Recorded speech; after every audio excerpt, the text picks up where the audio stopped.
Chapter 13 is real estate closings. Now, there's going to be a couple of things for you. First of all, there's going to be information in here that you're going to have to know from the standard testing standpoint. Also, as part of your final examination and the state examination, you're going to have to know how to calculate certain prorations and expenses. So we're just going to go over all of those issues. Won't take long. Let me start out by saying that a closing statement represents a single day. It's not next week or next month, not last week or last month. It's a particular day. So everything we're going to be doing is going to pivot off that day. I want to, first of all, go over with you some of the closing costs and the way that they're set up on a standard HUD form. A debit is any time that somebody in the closing, that is the buyer or the seller, either has to pay money or does not get money. That's a debit. A credit is any time that a party in the closing either gets money or is relieved of having to pay money.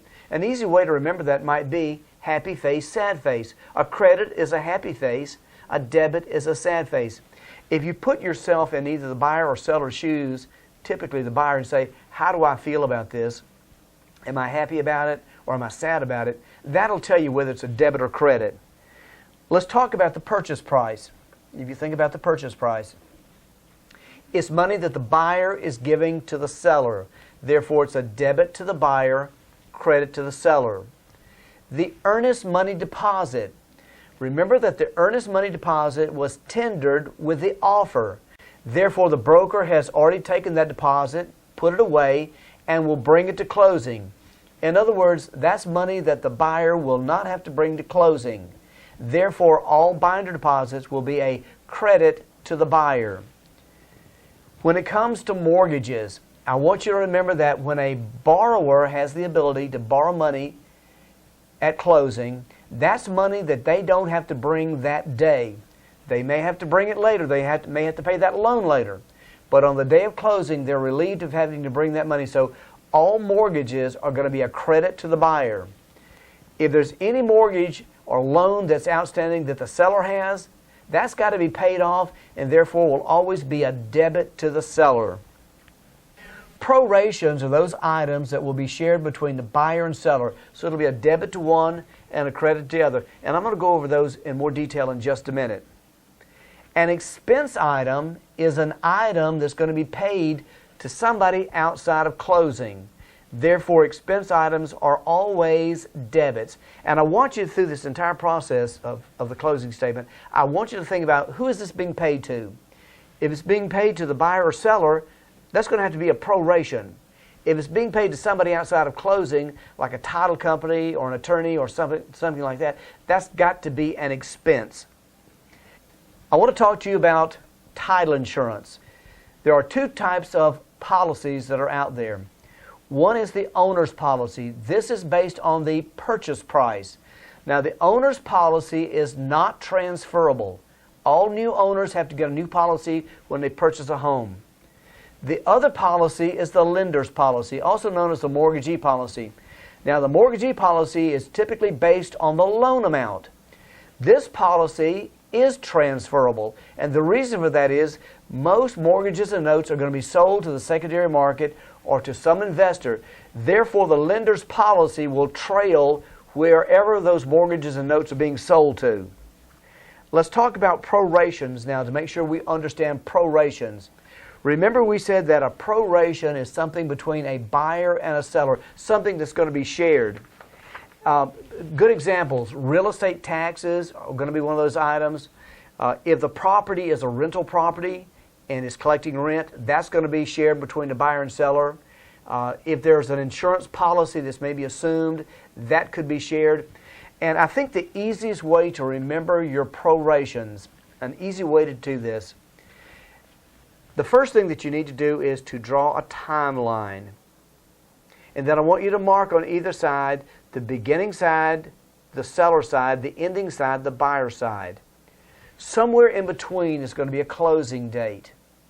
And that closing date is going to either belong to the buyer or the seller. Now, the test is going to tell you who it belongs to. If it belongs to the seller, that means the seller gets to keep that day. The seller owes any bills on the day. The seller also gets to keep any income on the day. If it belongs to the buyer, you go kick back the seller one day, and the buyer gets to keep it. Once you've posted the buyer and seller on there on the day of closing, the next thing that I want you to do is I want you to mark on there when it's paid. Is it paid up front or is it paid in arrears? And the best way to do this is that if it's paid up front, I want you to look for the back side of that timeline. If it's paid at the rear, I want you to look for the front side of that timeline. And I want you to always remember that a proration is going to be one amount of money that one person owes to another. In other words, I owe you a certain amount of money. It will never be two amounts of money. The last thing that you're going to have to deal with in the closing section is going to be the documentary stamps and the intangible tax. To begin with, there are going to be three stamp taxes we're going to deal with. First, the doc stamp on the deed is based on the purchase price. The cost is 70 cents for every unit of $100, and if there's any fractions of 100, you're going to have to round it up. Typically, the seller pays for this. If the borrower or the buyer is going to get a loan, there's going to be two documents that we have to deal with. There's going to be a promissory note, and there's going to be a mortgage. The mortgage, remember, is an intangible item. And when recorded on public record, they're going to charge that borrower 2 mils, 0.002, times that mortgage amount. You need to remember that a mortgage cannot exist unless there's a promissory note. So with that mortgage, there's got to be a note. Therefore, the clerk at the court is also going to charge that borrower 35 cents for every unit of $100, and any fraction rounded up of whatever that new debt was created at closing. I think I mentioned earlier to you that it's possible for people to assume debt. In the event that there is an assumption, the lender is going to require the new owner, the new borrower, to sign a promissory note.